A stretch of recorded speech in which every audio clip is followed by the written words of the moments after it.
faced with a lot of positivity from some, a lot of negativity from others, just being, the music scene can be a little bit tricky sometimes with that. But it was so fun. I loved it. I loved the opportunities. I loved the people I met. I loved the music itself. And I was like, yeah, I want to do this forever. Then became, oh, well, I've done this, this, this, this, this. This is why I'm so awesome because of it. And it's like, hey, you don't have to do all that.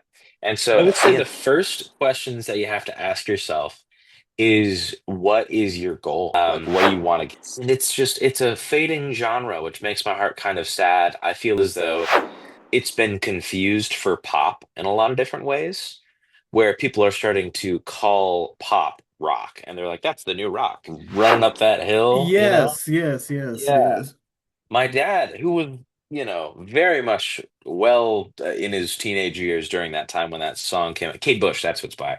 When it yes. came out, he was like, no one listened to that song when it came out. Like no one. It is, and I love it. I think it's great. I know a lot of people are like, Popular why to are we doing like that? That's the plain simple of it. Is like a lot of the time people will jump on a trend, and a trend that is a tale as old as time like is not true. guys. Guys are struggling so hard and always have throughout all of time to just talk about emotions.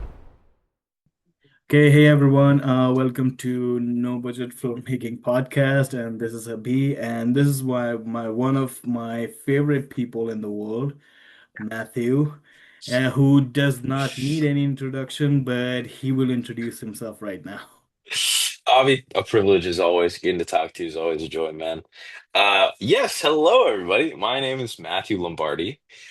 I'm local here in the Los Angeles area. I run a record label as well as work with various different companies like Apogee and Apple Music, and I do a lot of just kind of various things in the music scene. So it's great to be here, man. Great to be talking with you. Okay, so let's ask the common question: how do you got into music? You know what? I love the story because it honestly started with my uncle. He was a huge music inspiration to me because he played the banjo in Sacramento and was massive in like the traditional jazz scene. And I thought that was so cool. So I wanted to be a musician too. And then basically from listening to all these different kinds of music with my uncle, with my dad, with my grandpa, my mom, they just really exposed me to a lot of different types of genres of music like funk, jazz, pop, even country. I know. But just, man, I fell so deeply in love with it and wanted to be a part of it as much as I could be.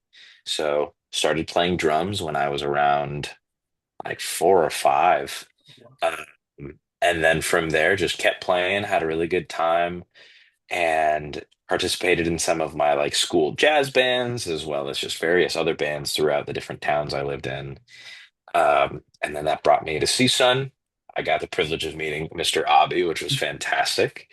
And yeah, just kept going with the musical journey, switched from being a jazz major to a music industry studies major, and then started being a little bit more on the business side of things, but still gigging all the time. Okay. Uh, okay, you kind of asked my follow-up question, but when Oh, did you gotcha. start, when did you start taking it like really seriously? Like I want to earn my livelihood on with this music. Wow, that's honestly a fantastic question, man. I like, I would say I started in high school, like freshman year, straight into high school. Because middle school was like kind of an interesting time. I really loved playing drums, but I was like asked to be in the jazz band in middle school. And I was like, yeah, that sounds great. However, and this is going to sound so stupid, the teacher of the jazz band said, but you have to eat lunch with the eighth graders. So you can't eat lunch with your sixth grade buddies if you're going to be in the jazz band. Mm. Obviously, I'm a sixth grader. I'm like, I'm good. It's like, I need to hang with my buddies. I can't do that. But then very quickly it was like, it was maybe a mistake. So I went back, was like, please let me be in the jazz band. And then I got to play. He like let me in, which was very kind of him. Got to just kind of get my start there, and then eventually went into high school. And when I got into high school, it was pretty instant of like the reputation of my high school that I went to had one of the best high school jazz bands in California, as well as like just the West Coast. And I wanted to be so involved in it. I really wanted to represent that pride of like being one of the best. And so I worked my tail off. I really was like, I want to be so good. Took so many lessons, was like trying to practice as much as I could. It was faced with a lot of positivity from some, a lot of negativity from others, just being, the music scene can be a little bit tricky sometimes with that. But it was so fun. I loved it. I loved the opportunities. I loved the people I met. I loved the music itself.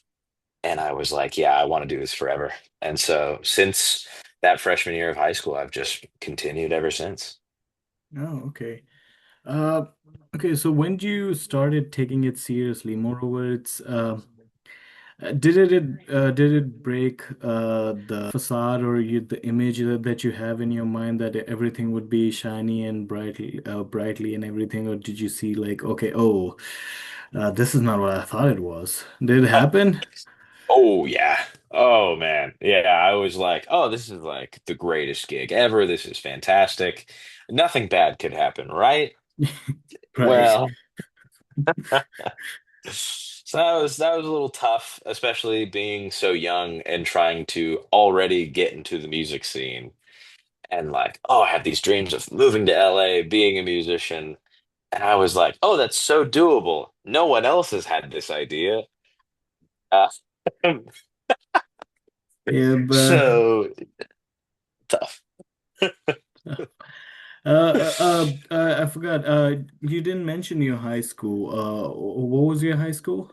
Yeah, I went to Folsom High School in Folsom, California. Okay. Oh yeah. That's pro yeah. Famous would be an understatement for the jazz band there. But yeah. So is there a specific story or part of the music industry that you're like, okay, I didn't like it at all, and and someone who wants to get in really has to know about it. Uh, Yeah, wow. I would say that one of the hardest things for me is I'm a very big personality person. Like I am so huge on let's get to know each other, but I don't want people to sell themselves to me. You know what I mean? Like I don't want you to try to like, hey, let me market myself to you as to why I'm valuable in your life. No, like I want you to just be you, talk about what you want to talk about and what interests you. And I think what kind of bothered me was my first time having like a big meeting with like some executives.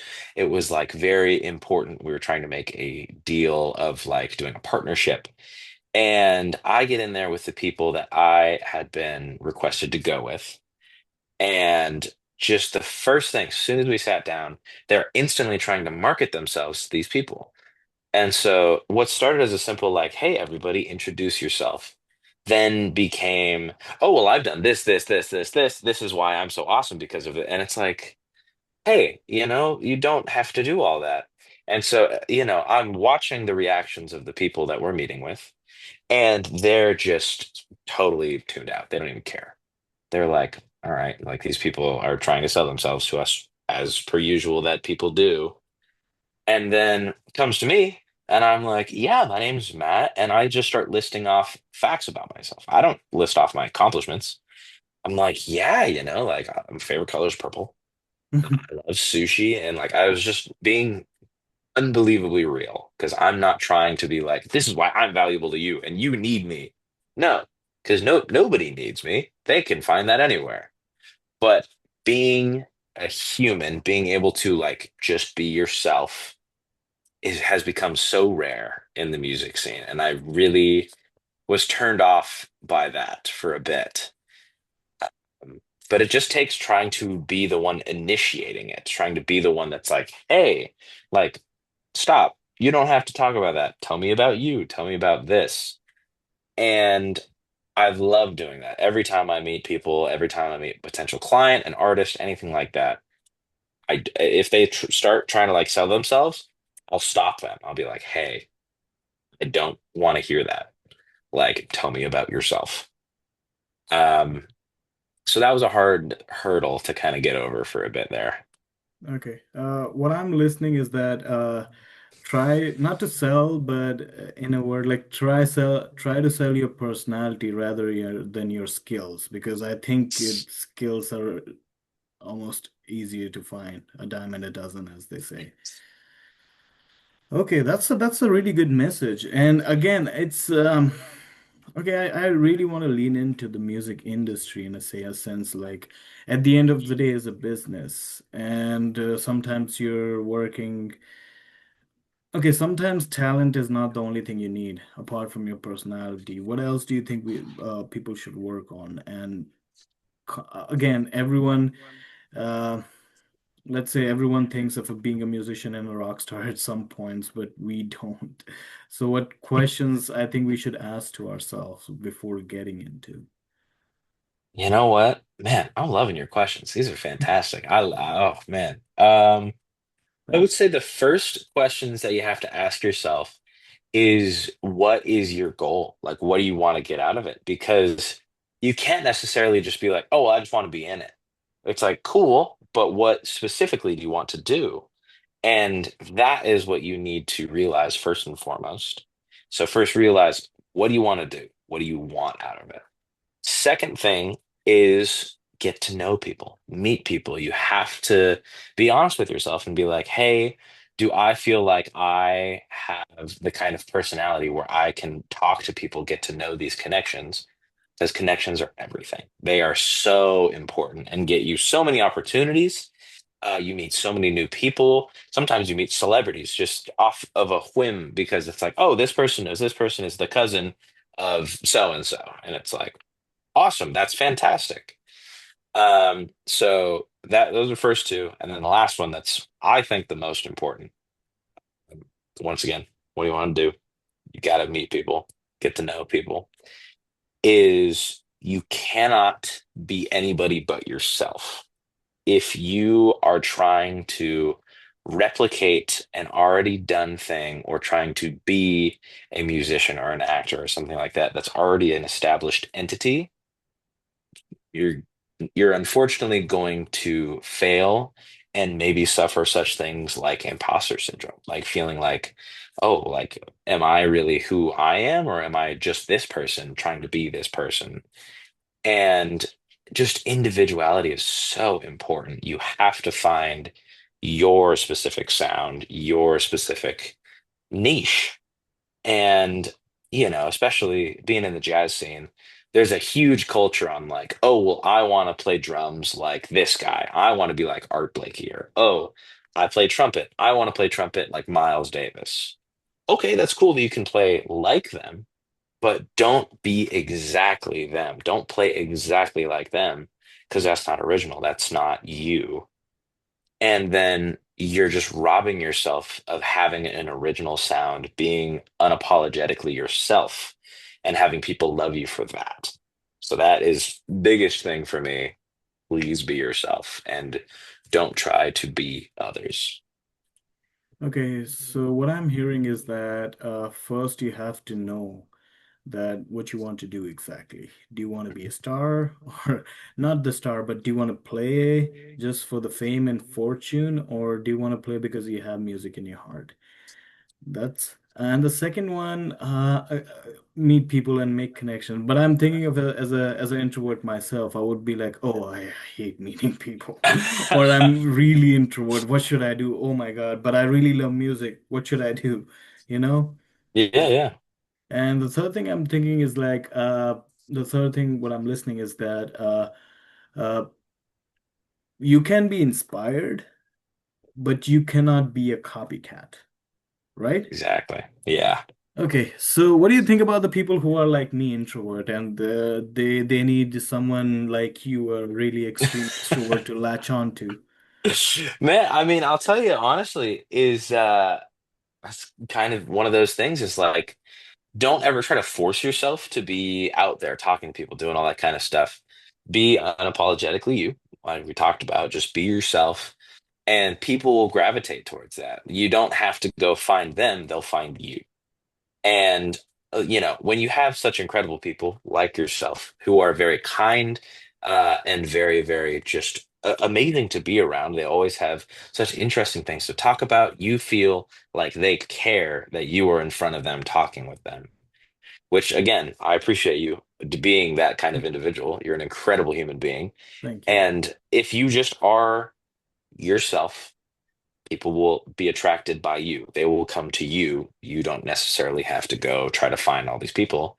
And then maybe one of those people that comes to you is someone who is like me and loves to talk to people. And then if you're like, oh, well, I want to work on this project. And then that one person who is already in your circle, like whether it's smaller or like a bigger circle of friends, will be like, oh, yeah, I'll hook that up for you. I got you. I know a person. It's like, great, awesome. You don't need to do all the hard work because even if you know two or three people, those two or three people know at least maybe 10 or 12 each. And that adds up to about, now you know like 33 people. Like that's a good amount of people, and they probably know things. And so it's one big web. If you meet just one person, that instantly just plugs you into a whole new era of people. And yeah, I would just say that, like, don't be afraid to be yourself always. But also, don't ever force yourself into different situations and into relationships with people that you just don't feel comfortable in being Hmm. in being in. Yeah, like the word that I'm thinking is authenticity, right? You are authentic Yeah, in yourself, and the connection would be authentic, and it will lead you somewhere. It might take more time because, yeah, because for introverts it takes more time, but it will come through. Something will come through eventually. mhm. Okay, that's a good question. So let's talk about a little bit of the technical scene about that. For example, okay, first my question would be, has there ever been a time in your life as of now that you'll be like, okay, you were just down in the drain and you'll be like, I don't want to do this anymore. And what helped you through it? And secondly, what technical things we should know about getting into the music industry? Technical in per se. I'm not talking about a particular instrument, but in general.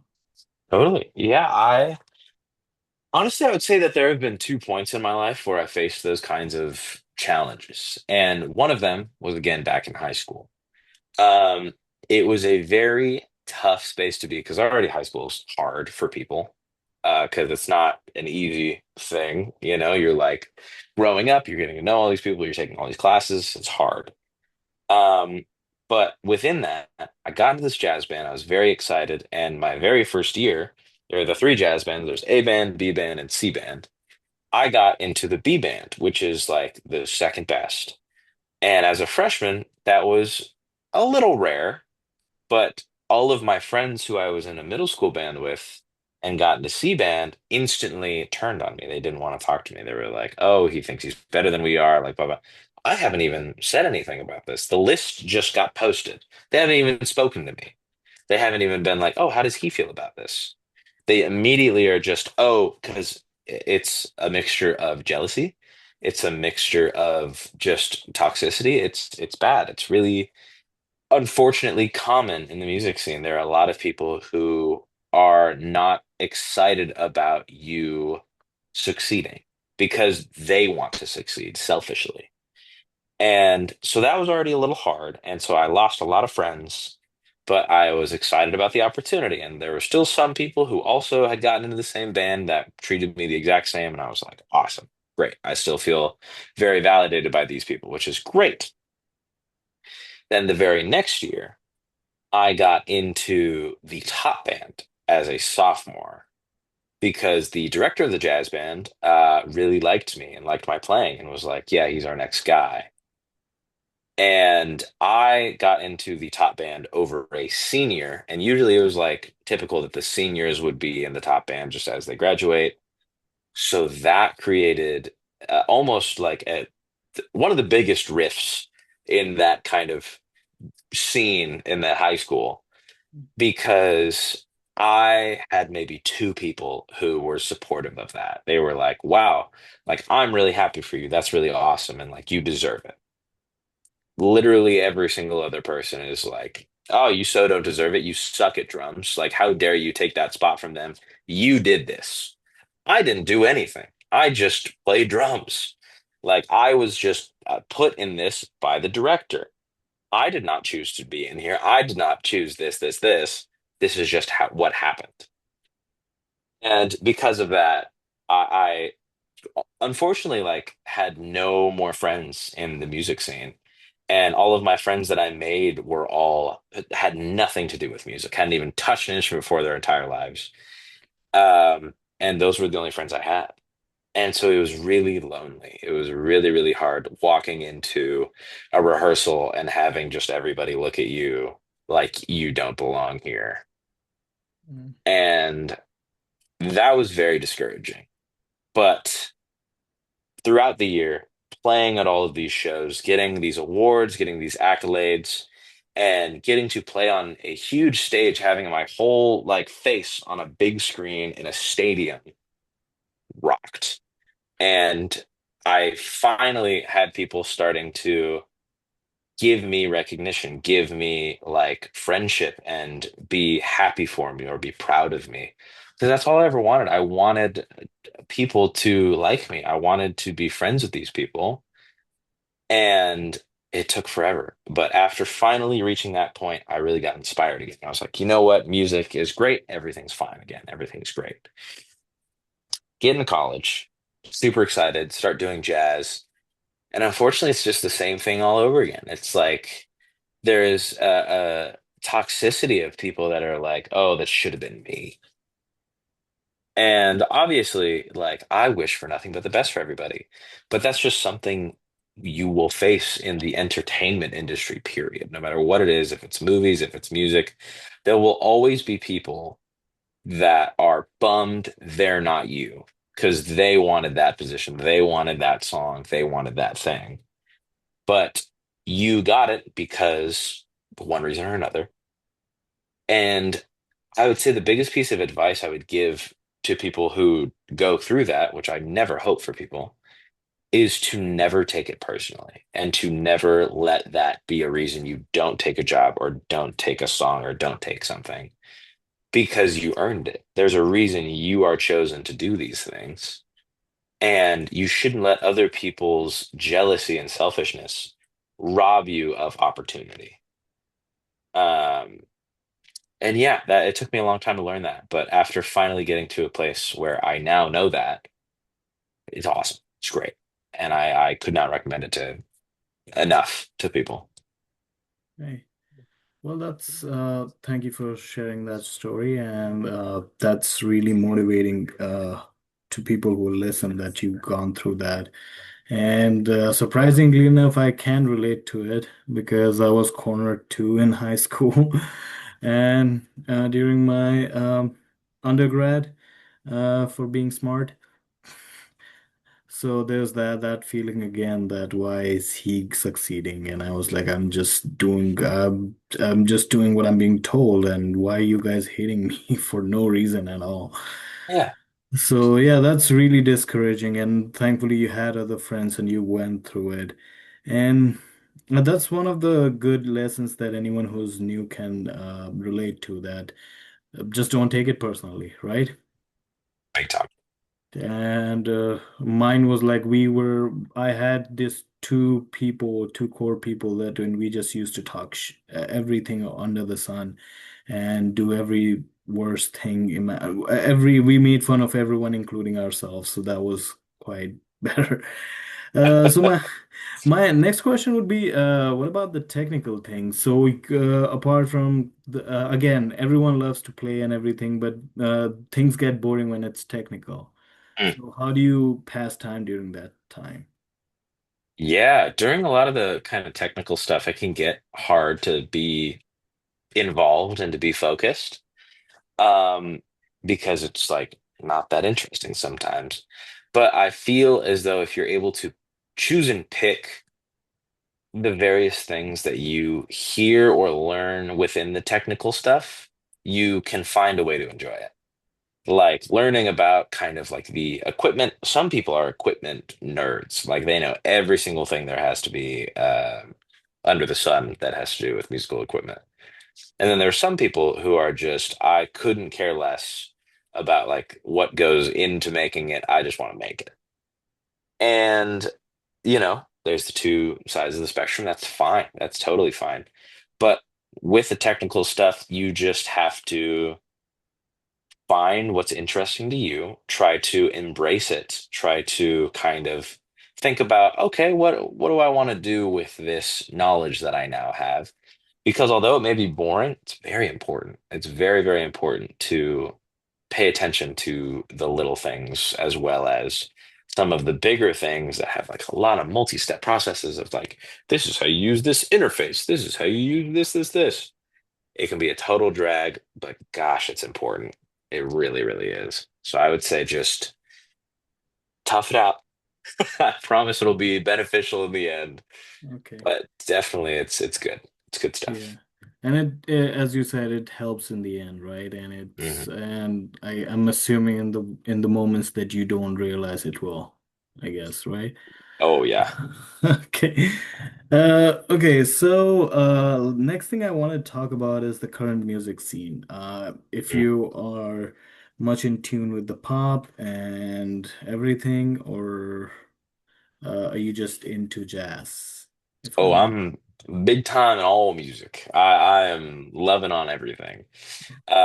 Ran like a student run record label this last year for a whole year, which was great. And it had like music genres like metal, folk, pop, rap trio, as well as like a DJ. And so it's just a whole range of different music genres. But the music scene, oh, pardon me. The okay. music scene right now, I would say, is at a very transitional time. It's at a very, very interesting time because, there have been points in our lives where it's like, oh, these are the big musicians right now. And it's like nobody can make music that will be as good as these big musicians. We are now at a point where there aren't necessarily an overwhelming population of, oh, like name brand artists. Of course, there are like a couple of artists that are fantastic that we all know and love. Oh man, I woke up super early this morning. I'm so sorry. It's okay, it's okay. We can delay a partial part of it for the next time. Sensational. Just let me know, okay? Yeah, yeah, of course. But yeah, it's very much a transitional period. It's so great. It's such an up and coming time. Anybody can get their foot in the door right now. It's always going to be a little bit hard because there will be people that are sticklers of what should be and what like, oh, this is how it is. It's got to stay this way. It doesn't. Nothing has to stay that way in the music scene, and it's always growing. It's always changing. There's new music genres like every single year. Um, and I hope that people continue to have that hope of being in the music scene, getting to know what it's like to be an artist, to play shows that aren't just like, oh, I'll play just backyard shows, but actually be on a stage, be in front of people. Now's the time to do it. I really do believe that. And there's so many opportunities, so many avenues. So I'd say, yeah, what do you got to lose? Full Yeah. on go for it. Yeah, especially with the internet, like do whatever you want and let's see if they like it or not. But Yeah. so the label you're running, can you tell me about that? Yeah, 1,000%. The one that I ran last year was called Vove, VOVE. It stands for Five of Five Entertainment. It was out of CSUN, Cal State Northridge. And it was great. It was a wonderful time because it's completely student run. It's me and a bunch of my friends, just all from our class of the music industry department. And it was so much fun. It was a fantastic time. I got to learn a lot of different things on how labels run, how to put on shows, how to interact with musicians as well as different companies. And it was very, very practical, just in learning what it really is like to run a label. And I got so many different skill sets. I was able to do various interviews. I was able to just have so many opportunities. And through that, I branched off with a few of my friends that I made throughout this process of this part. I branched off with a few of my friends from the record label, who are, I would say, some of my best friends. And we are starting our very own record label called Honey Guide. And it's launching right now. We're having a great time. And we're using everything that we learned from that last kind of project from school and initiating it into what we dream of being a bigger, better label for anybody, for just as many people as possible. Because, you got name brand, you got big, big name record labels that make it a little bit tough, kind of put the foot in the door to be signed. Oh my gosh. It's okay, it's okay. Wow. You know what? We'll end it once the time run out, and we can talk whenever you're free, okay? Don't worry about Dude, it. totally. Let me get this here because I have Okay. no idea why my brain is just like, oh my gosh. Um, so yes, what I'm I was boring saying you. about the label. No, oh my gosh, not at all. It is purely, again, just having only 2 days off of work and the span of months has been EP. But what I will say is that when it comes to this label, it's just fun. It's a great, great time getting to interact with more artists. We have two artists that are returning from the old record label, coming into the new one, which we're very excited about because their talents are incredible. They're great people, which is again a huge thing. They're incredible individuals. Um, and it's a lot of fun. It's a very, very good time. So please make sure check us out if you can. If you ever want to come on out to a show, we'd love to have you. But yeah, it's very fun getting to put on these huge events and be a part of a community that is so beautiful. Well, I'm uh, uh, okay, we only have like 6 minutes. I'm not sure what topic we can get through this. Uh, okay, I'll let you sleep and we will talk tomorrow. One thing I wanted to talk about is like, why is it just me or I see the rock bands going away? You know, they You were know, really yeah. huge. They were really huge from like 70s to early 2000, but after that, I think they just vanished. Don't you think? Oh my gosh, yeah. And it's a bummer. It really is because rock as a genre is so much fun. And all the people involved are very sweet, they're very honest, and they're so passionate about the music that they play. Um, and it's a fading genre, which makes my heart kind of sad. I feel as though it's been confused for pop in a lot of different ways, where people are starting to call pop rock, and they're like, that's the new rock. But it really isn't. And there needs to be that kind of divide of like, these are two separate genres. Of course, you can do fusion of like pop rock, which is totally fine, but you need to understand that they are two separate entities. They're not just grouped together. You know what I mean? Yeah, and I don't think there's any new. The last I can think is Imagine Dragons they're doing, but again, they're more like pop rock. Don't you think? Yeah, yeah. Again, super pop rock. I feel as though, I mean, again, then there's like pop punk. But there's no like traditional just rock like Led Zeppelin, Oh, AC/DC, Pink Floyd, man. oh, that was the golden age, brother. It Golden really age. was. Yeah. Oh man. Even like even Green Day, I love Green Day a lot. And Mhm. even though they're more like late 2000s, but yeah, that was the heyday for rock. Every music, and I think it's because of the fact that they're not being featured in a lot of movies. Don't you think? Oh my gosh, yeah.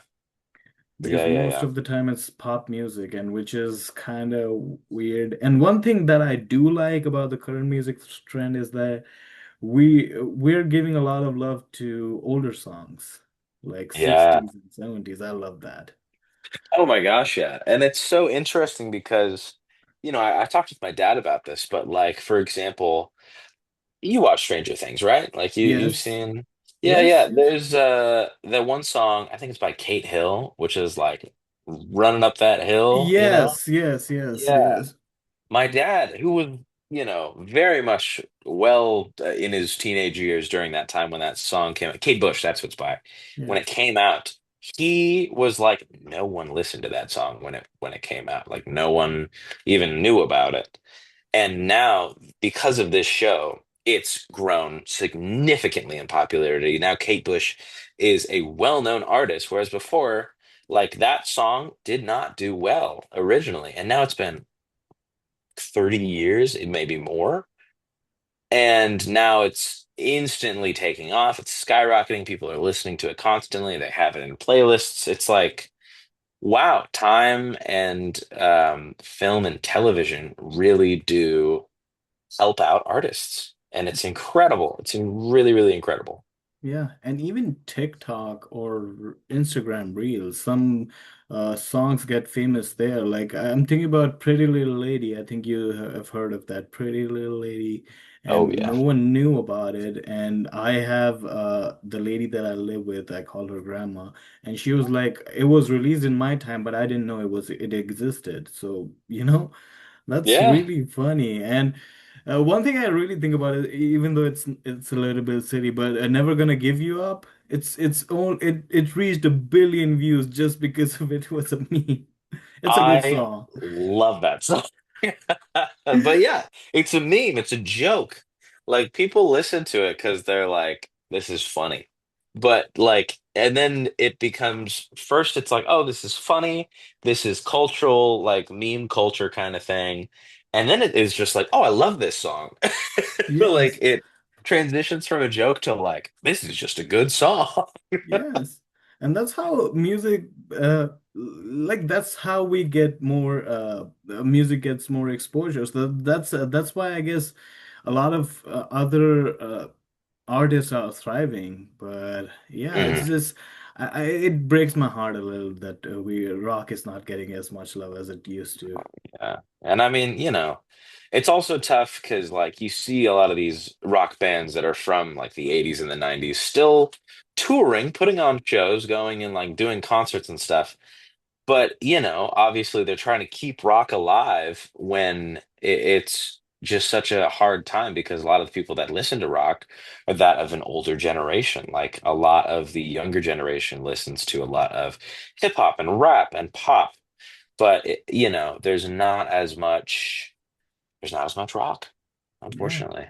Or even well, country is getting a revival as It is, and I love it. I think it's great. I know a lot of people are like, why are we doing this? Because like it's popular to hate country, but I I love it, man. never got the hate because I love country too. Because I'm Oh, line good. dancing a lot, and Yeah. and I hear a lot of country, and I'm like, this is really cool. Hmm. And the line dancing is cool because it's easy, at least for me. But yeah, It's I fun. love country, and it's okay. It's a weird thing, and it's a joke. But sometimes the lyrics of the song of country, it's like they're made for your life, right? They're just Oh telling your my life gosh, yeah. story sometimes, and Yeah, yeah. it's the eerie and the most amazing part of country. I don't know why. Kind of I don't know why. appealing to one, there's so many genres of music and so many songs from an older time that fit so well with so many scenes in shows and movies that are happening now. And a lot of shows and movies that are happening now are taking place in older time periods. Like it's very rare you see movies that are taking place now, like in the modern day. I feel like there's a lot of the time it's like, oh, back in the 80s or back in the 90s, or oh, this is back in like, you know, 18th century for some things that are like Downton Abbey.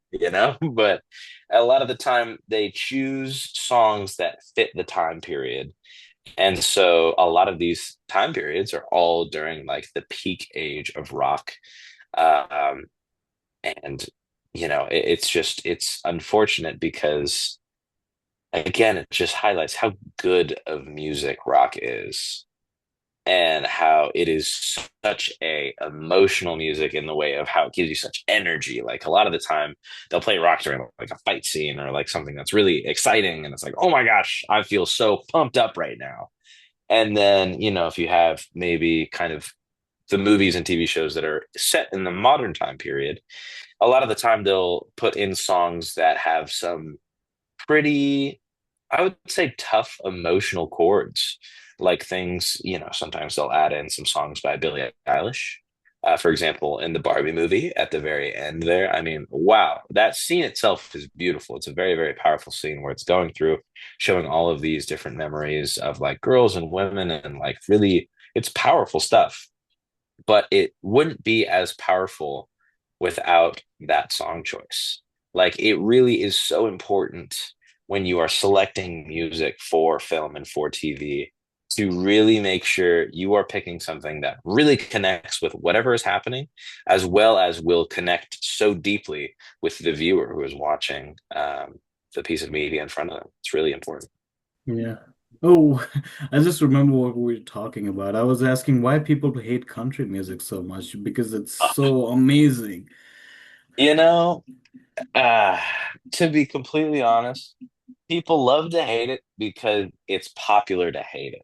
Like that's the plain simple of it is like a lot of the time people will jump on a trend. And a trend that is a tale as old as time is not liking country music. Why is that? I don't really know. But it's a bummer because people won't give it a chance. And immediately when they hear country music, all they think about is like, oh, this is so corny, this is so cheesy.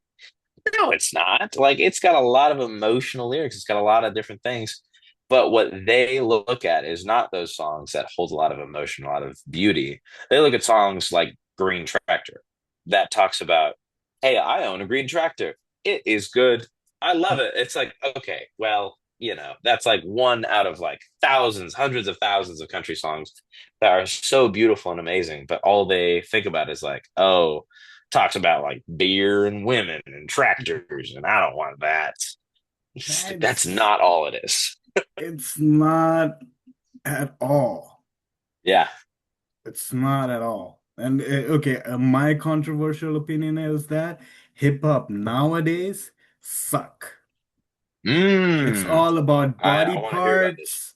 It's all about body parts, and it's not about uh, in the early hip hop was more about the struggles and what we can go through, and there was an expression of emotion. Not saying there was not obscenities in the lyrics, but it was giving a message, right? But right now the Hmm. message is that I have a lot of money. I do these things with the chicks, and this chick has this big and this small or whatever, and what am I gonna do? And it's brain dead. Honestly, it's brain It's a dead. bummer. It's hard to listen to. Yeah, it's the life is so small for some of these songs that you cannot even. Yeah, the only song that is like really, really popular even still today is like Not Like Us. And I hate to say that, Yeah. but some of the Kanye stuff and Drake stuff and I Eminem. mean, yeah, they're the big hitters. And even though Kanye lost his mind, I really loved his music and it didn't and it was not trashy. Let's just say it. A lot of hip hop nowadays, it's just trashy and it's. I love the genre, but some of the songs and some of the lyrics I really don't like. And on the other hand, you have country where it's much more, what's the word I'm looking for? A little bit pure. You know what I mean? Hmm. Like even they're talking about a drinking problem or Neon Moon. I love Neon Moon. If I, Hmm. it has this sense of innocence in it, don't you think? Oh my gosh, yeah. It's a very, very wholesome music. I feel like that's a great word for it. It's a very wholesome and like sweet music. But what I think is so interesting is that like us talking about hip hop, about like the new age stuff. For example, you and I might not super connect with that kind of music, but we connect with country. But there are some people who are so like, oh, I don't connect with that kind of wholesome stuff. Like I enjoy this like kind of dirty underbelly of life. And I feel like that's what a lot of hip hop focuses on nowadays is like, it's really kind of the dirty underbelly of life of like the things that are like sinful and bad and like, oh, but I don't care because I like it. And like some people are super like, wow, that's so edgy and cool. That resonates with me. And so, like, my last roommate, he loves new hip hop. Like, that's all he listens to. He thinks it's so good. And he'll, like, he knows all the lyrics. He's having such a good time. It makes him feel like cool. It makes him feel on top, But then I would play songs that have really emotional lyrics, really kind of wholesome stuff. And that just wasn't for him. He's like, that's too sappy. It's too like, emotions. People don't like feeling emotions nowadays, man. It's not an easy thing for people. They don't like to feel emotions. They don't like to talk about their emotions. It's very much a time of like whatever, Yeah. especially in like guys. Guys are struggling so hard and always have throughout all of time to just talk about emotions. Um, And it's hard. It's bad. Again, I don't want to go into that side, to be honest. Totally. Yeah. It's a whole different animal, and I don't have the means to talk about it, to be honest.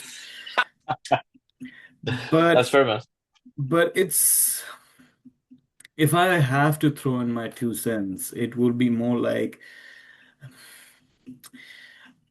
I wouldn't say touch grass, but do something, do something with intention.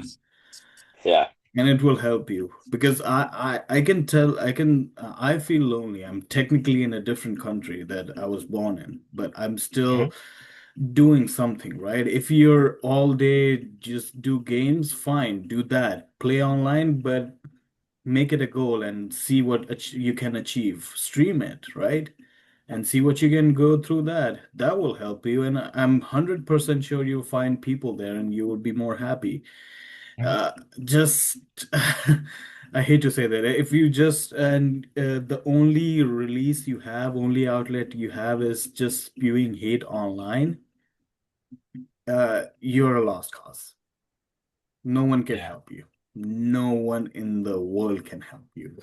But if you are doing something and you feel like, okay, I'm not, okay, you know what? Let's let's end this here. I don't know. Yeah. Yeah. Yeah. No worries. No worries. Do you want to say something about it, or do you agree or disagree with anything that I said? Yeah, I mean, I would just say that it's tough because just we live in already a very controversial time. And so when to kind of tie music into it as well, music itself should never be, I think, controversial. I think it should be a unifying thing. I feel like music should always be something that brings us together. And whether you're a person who loves to be online typing away comments that are very rude and very like hateful and stuff, obviously I feel bad for those kinds of people because they don't have the means of feeling true joy and true love like a lot of other people do that are out there meeting people, playing music together, doing all these kinds of things. And it's just I wish nothing but the best for everybody. And I don't hate those people. I just feel bad for them. I really do because they're robbing themselves of such a good life that can be achieved in so many ways, but are they're choosing not to, you know? Yeah, I think like it's easier to sell hate at this point. Yeah, yeah. Yeah, Oh it's my gosh, yeah. hard. It's hard to say that if, for example, like I see nowadays a lot, and I see all the time. Not before, but now I see in almost all of the field. Like people want to impose their worldview on you. Like if I say I don't like, for example, I don't like Marvel, Mm, and you like, well, let's say I like DC and you like Marvel. mhm. We can live, right? You don't have to Yeah. force your opinion on me. And I see people online fight about this thing, and they be like, you can like both, and you can like Yeah. neither, and everyone will still breathe. But it's just, you know, Yeah, it's tough. It stems from, we won't go into that kind of depth, but like it stems from like big things that people disagree upon. But then if they don't disagree upon the big things, they want to disagree about something, so they'll look for it in anything, whether it be music, whether it be comic books like DC or Marvel, just anything. People love to argue. People want to get into a fight, which is just, it's sad. It really is. And I mean, you open up TikTok, you open up Instagram or something like that, and half the videos that you'll see, depending on your For You page, of course, are people talking about how angry they are and how mad they feel. And it's sad. It really, really is. And I know that there's a lot of feelings of anger and sadness right now in the world, but that's why it's so important to really promote that kind of wholesomeness, like we're talking about with music like country music. And yeah. like, I mean, shoot, you listen back to songs in the 50s that are just so wonderful of talking about how much love that there is, so much passion. Like, I mean, wow. And then even just going back to like the 80s, stuff like that, some of those power ballads, man. Oh, Oh, wow. Wow. I mean, Celine Dion, come on. oh, yeah. But Oh, just so much positivity. yeah. Mariah Carey, Queen of Christmas. Oh yeah. Hey, it's on the way. I hear it. I hear it. Yes, She's yes, breaking out it's of the iceberg. yes. But dude, I love Mariah Carey, and I have a friend who was who loved Mariah Carey a lot. And yes, Oh yeah. in a lot of songs, like yeah, even the earliest, as you mentioned it, like a lot of earlier songs, it's always about the beauty of the world and life or love. Yeah. And that's what we need right now, to be honest. And it kind of relates to country music as well. I don't know, maybe it's just my speculation, but I think okay, let me just get there. I will edit it Yeah, out if I totally. don't like it. But I think there's some of the political inclination, or is it a political reason to hate country too, or something like that? I would say, yeah, it's definitely associated with like being Republican and like being, I would say, you know, it's a generalization. It's like, oh, you must love this if you like country music. And it's like, hey, no. It's like you can like one thing, but that doesn't equal, oh, I love this other thing too. It's no, like you can like this thing and then be like, but I just like that. Like, for example, I would say I am a very eclectic human being. I love so many different things, but it doesn't mean that I love everything going in that trajectory. No, I just love like, for example, I love Dungeons and Dragons. I love Magic the Gathering. I love video games. Cool. That doesn't mean, oh, I also do this and I hate this genre of people and also this, that. It's like, no, I like that thing. That's it. And then same thing with food. Like I can be like, oh, I like this thing. I like sushi rolls. I think that that's really yummy. Or like, oh, I like these burritos. And then also be like, oh, but let me make it weird. And then be like, oh, but like I hate this. And if you don't like that, then I don't like it's like, hey, whoa, dude. Like, it doesn't need to be so polarizing. It's like you can like different things, and that's fine. And it doesn't have to be you're put in a box. You can't be put in a freaking box just because you enjoy one thing. There may be some people who like those other things also happen to like it doesn't correlate. It doesn't always like, oh, this? Oh, well then definitely down this path. Yeah, So it's like it doesn't come with a condition. Like you're buying a video game that means like, oh no, no, no, you have to do this or you cannot play it. yes, exactly. Yeah, and Ugh. it's like no, and whenever like there's a it would be funny, it would be like a disclaimer like you can only listen to country because you like Republican and you like Trump, but that's the only way you can listen, or you It's cannot like, listen. dude. Yeah, Yeah, and it's just like, what? How does that make sense? yeah, Ugh. yeah. I don't have any horses and I still like country because it's a good music. Who cares? Mm-hmm. Mm-hmm. Man, yeah. Yeah, but it's amazing. Like I'm thinking about like Louis Armstrong singing "What a Wonderful World," right? Oh yeah, It's man. just about beauty of the world, one of my songs, or "Stand by Me" by Benny King. Amazing song. Amazing song. Yeah. Always a feel-good song.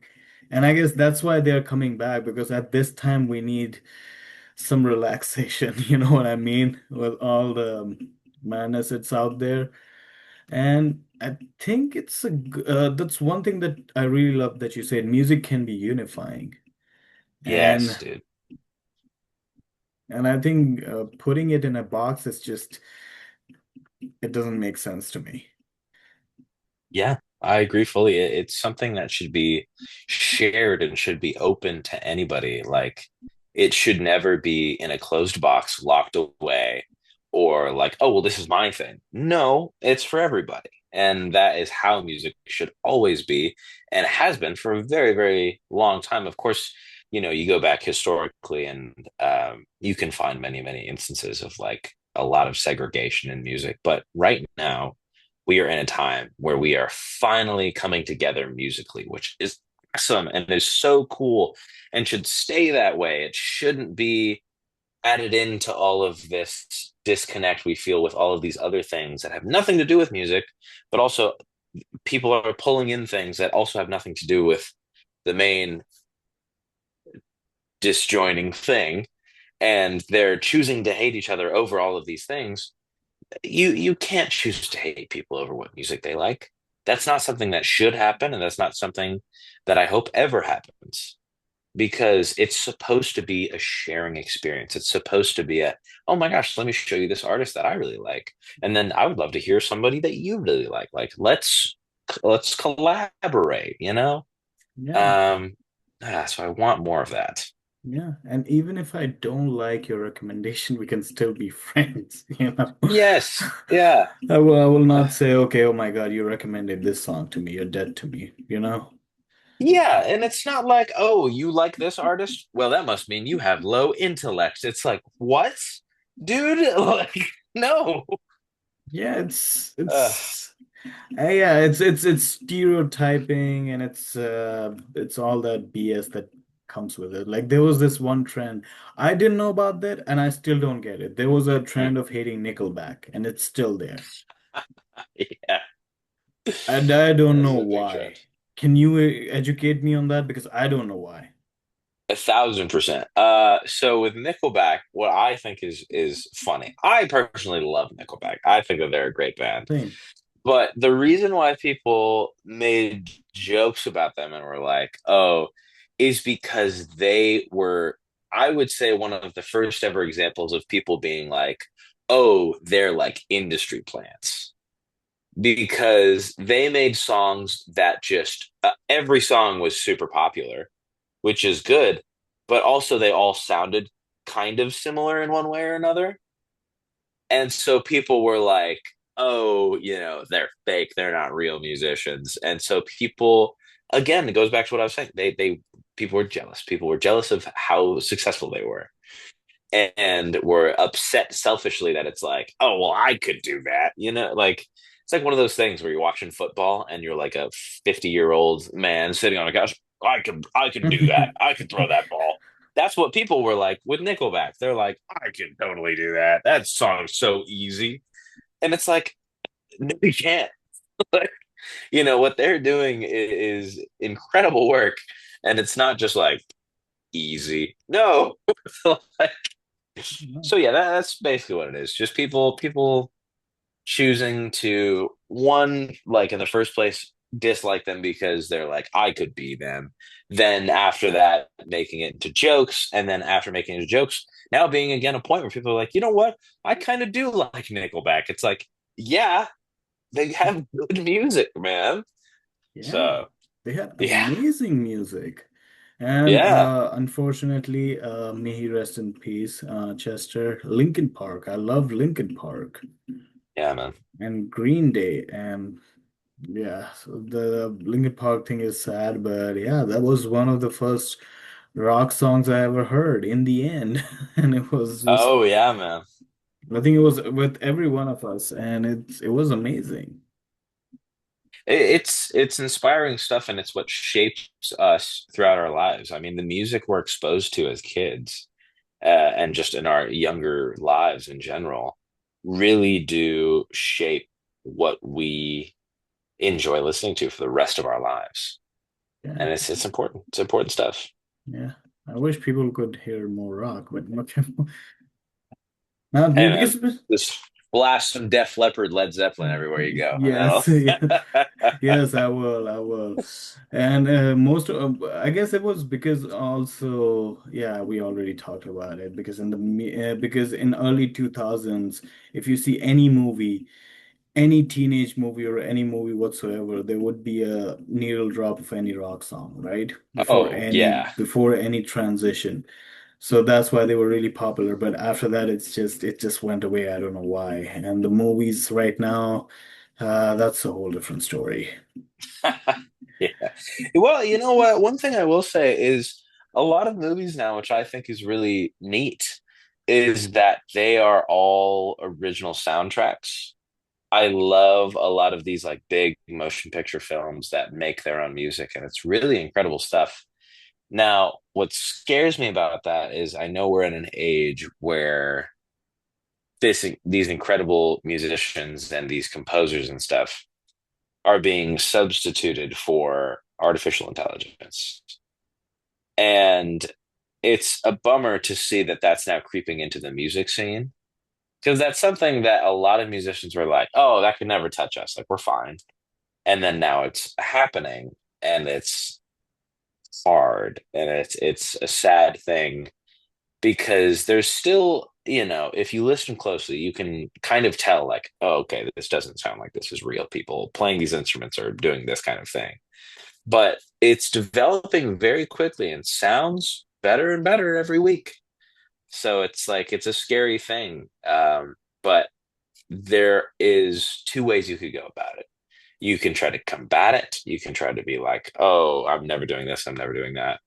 Or you could do the other extreme, which is like, oh, I'll just let it do its thing. Like, whatever, that's fine. I'll just quit being a musician, do this. I think there's a happy medium, like there is for everything. There's always a happy medium. There's no black or white. There's always gray. And it's just utilizing it so that you can make things that you want to just more efficiently and more effectively. It doesn't have to be this thing of like, oh, it's ingenuine. Oh, no, it's bad. Like it's bad music and you're not a good musician because you use that. No, you're using resources that are helping you to just make your creative process easier. And so I don't know, like I hope to see more kind of composers and musicians and stuff try to embrace the future that we're going into, but while doing that, not compromising their originality and like who they are as musicians. You know what I mean? Yeah. Yeah, because if that's the case, then everything will sound the same, you know? Yeah, yeah. And it's no one wants that, even though Nah. the first thing that comes into my mind it's The Brutalist. That soundtrack, that's OST won the Oscars, and they used AI in that, if I'm not wrong. So Oh that shit, yeah. was the turning point for everyone. They were like, "Why? Why we're giving Oscars to AI technically?" So that was a good point. And I guess there's some music that I always listen to, and there's a beauty about these soundtracks. Like whenever you're thinking about Rocky, you're thinking about that, dun, dun, dun, dun, dun, dun, dun, dun. And Oh yeah, yeah. whenever you're running near the beach, you're hearing that sound, dun, dun, dun, dun. And that Yeah. just makes the scene better, and it's amazing. The recent times, I think I've only one that kind of touched my heart was Everything Everywhere All at Once. Oh yeah, man. Yeah, That's a beautiful movie. and the soundtrack is amazing. In Another Life by Son Lux. Yeah, I hope I'm pronouncing his name right. Yeah, yeah, yeah. Yeah, I don't know. Did he won an Oscar or no? I don't think so, but he should. If not, if he did, awesome. If not, he totally should. Yeah, and it was the best. It was the best soundtrack ever. And right now it's I love Hans Zimmer and the soundtrack he did for Dune 2. It's amazing, but yeah, Son Lux is amazing. In Another Life, every time I hear that music, a tear comes to my eye, and it's amazing. And what about you? Do you have Yeah. any favorites? Oh man, I mean, I'll say what my personal favorite is, but I think three big ones that are just universally loved is you have a soundtrack that you just play the first note of the first song, everybody knows what it is. And it's Star Wars. Oh, It is so like literally you just play the and then people are like, "Oh, it's Star Wars, awesome!" Because it's so good. It's so well known. It's so like, oh, everybody knows that one. And then second one, Pirates of the Caribbean. When you oh, hear the cello of like dun, dun, dun, dun, dun, dun, dun, dun, dun, yes. dun, like everyone's like, "Oh, I know that one too." And last but not least, I would say personally, this is a little bit more selfishly, is the Indiana Jones soundtrack. Oh, Oh yes. man, when you hear like the oh, I know that one too. Yep. But I would say my all-time favorites. This is going to be a bit of a weird one, but it is Hans Zimmer because I know we were just talking about him. Oh, okay. Is Discombobulate from the Sherlock Holmes movie. Oh, I know it's a deep okay. cut. That's a bit of a deep cut, Oh, yeah. Okay. but that song is fascinating, man. Is it the sequel or the original? The I first think one. it's the one with Robert Downey Jr. in it. That's all I know. Yeah, yeah, but is it the sequel or the original? The first one. I think it's the first one. It's probably the first one. Oh, okay. Yeah. Okay. Okay. Yeah, it's Hans Zimmer is an interesting fellow because it's Yeah. repetitive and it's easy to grasp, but it sticks. You know what I mean? And same thing Dude. with Yeah. and the great legend John Williams. He knows. The Star Wars, the Pirates, Yeah, Indiana Jones, man. Harry Potter. Yeah. Oh my gosh, Harry Potter. Yeah, man. Harry Potter and what else? Jurassic Park. Jaws. What else? Yeah. I'm missing one. There's one more. Jaws. Back to the Future, I guess? No, Did he direct it or did he produce?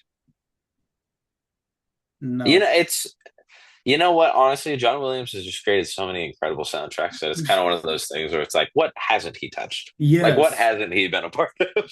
Yeah, and which turned into gold, you know?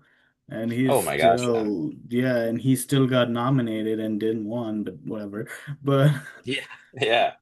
It's oh man, yeah. yeah, Wow. his soundtrack is amazing. And uh, one person that always feels left out, and I think it's underrated, is James Newton Howard. Oh, also another deep cut, man. I Yeah, agree, though. I very yeah. much agree. Even though he collaborated with Hans Zimmer, but and it's a funny one, but for Kung Fu Panda, the first one, the music was amazing. Hmm. You know what? To kind of touch on that, I agree fully. Because you just think of the scene of Master Oogway. That Yes. one scene. Oh my gosh, the music fits perfectly. It's so beautiful. There's so much emotion. And it's like you're watching an animated turtle. Yeah. But because of how beautiful this soundtrack is and the emotion of this scene itself, oh my gosh, this feels like you've known this person your whole life. This is like someone who is so dear and close to you. And now it's like such a beautiful but sad moment. It's Yeah. fascinating. It really is. It is fascinating. It's like and yeah, that's a weird one, but I love that. And also one more, Unbreakable. He was the one who scored that Oh, movie. really? Yes. And the Wow. soundtrack is amazing. The movie is Dude, amazing that's itself, but it's the soundtrack is amazing. yeah. Wow. Yeah, I think Oh, Lord of the Rings, I think it was John Williams or someone else. I'm not sure. um, that's a really good question. I I think it was honestly it was either John Williams or Hans Zimmer, it was one of them. Yeah, Or these are the oh, did heavyweight. Hans Zimmer actually I think was the one that did Pirates too. Yeah, the Hans Zimmer did the Yeah. Pirates, and he did the Dark Knight, Yeah. and he Oh my collaborated gosh, with yeah. Nolan. And I'm butchering his name, but Ludwig Gregosian, he's the one who Okay. did the soundtrack for Oppenheimer and The Oh, another good. Mandalorian. I love the Mandalorian soundtrack. I love the main theme of that. It's amazing. Oh yeah. Yeah. Oh yeah. And one more. I swear, I swear. Yeah, yeah. Danny No, no, Elfman. yeah. Oh, come on now, Edward Scissorhands, man. Yes. Also Dude. Batman. Also Batman. You Yeah. know, I think one of my favorite facts about Danny Elfman is that he was in Oingo Boingo What? of all. Yeah, he was in Oingo Boingo, man. And he was like one of the two guys. And it's hilarious to think about because it's like this guy who makes some of like the silliest little tunes and then goes on to just make the most beautiful songs like Yes.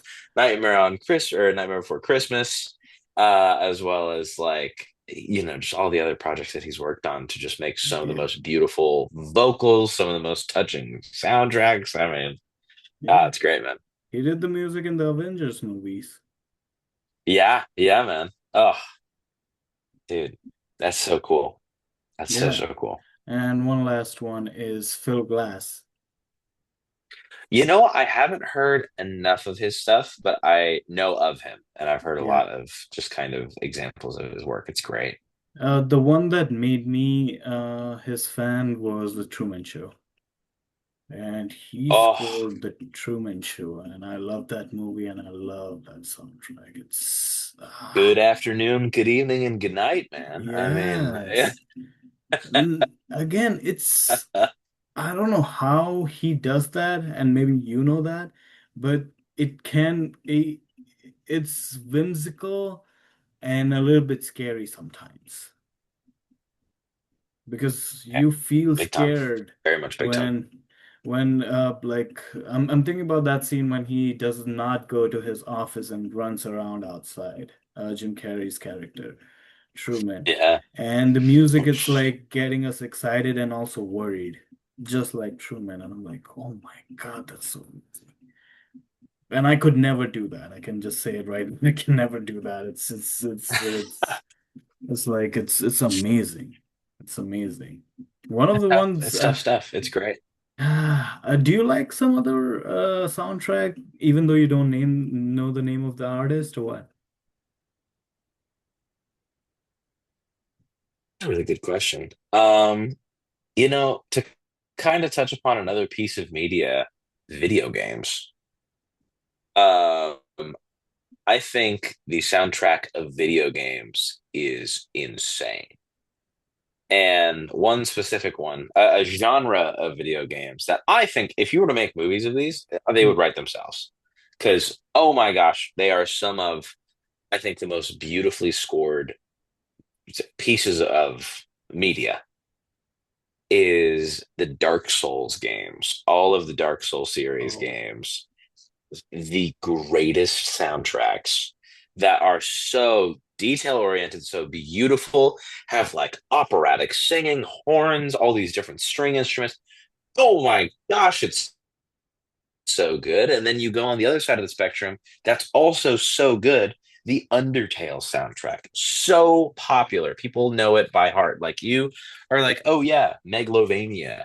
Like people are like, oh, sometimes people make jokes about it because they're like, oh, it's a meme. hmm. But also it's a meme because it's good. And it's like, you have all of these incredibly written and directed soundtracks that are just oh awe-inspiring. I love them. Yeah. I love Even them. I the love them. even the God of War soundtracks, Oh my gosh, yeah. Yeah, yeah. especially third and fourth. Bear McCreary, if I'm not wrong. He's the one who gave the soundtrack for the Godzilla movies, and it's amazing. It's amazing. It's really fascinating. You know Yeah. what? One soundtrack from a video game that was made into a movie that I think rocks and I think more people should listen to is Uncharted. The Oh, Uncharted movie and video games have a killer soundtrack. I love them. yeah. Yeah. I wish the movie could have done better. But yeah. Yeah. But it's a soundtrack. It's amazing, and it's good music, to be honest. And on the other hand, where you have um, Guardians of the Galaxy that basically started this whole trend of like using 80s, 70s, and 60s music, and it hit number one, even though it didn't have any original songs in it, and it's just amazing. Oh my gosh, yeah. It's all bangers, man. Yeah, It's all tunes that people are like, oh, I know that one. Throw it on yeah, again. Throw it on yeah, again. yeah. Dad music. Yeah, yeah, man. Hey, can't beat it. Cannot beat it. Yeah, that's amazing. Okay, Mhm. we have 1 minute left. Do you have any other projects that you want to mention before we end for the day? Yeah, totally. I would just say some last minute projects I'm kind of working on. I have my own band. It's called the Lombardi Party, after my last name. It's a bit of a silly thing, but we make a lot of funk, a lot of fusion. It's a lot of fun times. Please come check out Honey Guide. Follow us on Instagram. Check out all my future projects at either the Matthew Lombardi or the Deadlift Drummer on Instagram. And yeah, I mean, I post all the time about different things I'm working on. I'd love to share it with y'all. Okay, I will put the links on the video down below. And it was Wonderful. amazing. It was amazing, man. It was an amazing conversation, and I would love to have you again. Hopefully Oh, in the future, whenever you're free. I know you're a busy man, but yeah. for you, never. I'm never too busy. I would be honored to talk more with you. Okay, it would be amazing if we talk about it again. And next time, I want to go a little bit more deeper into the music industry. Of course. This time, it was much more like casual side of things, but next Yeah, time yeah. it will be more technical and what a person should do about getting into the music industry. And it's amazing to talk to you.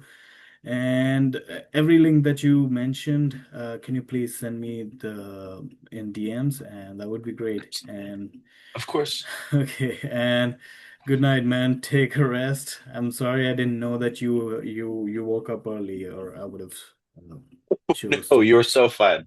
Get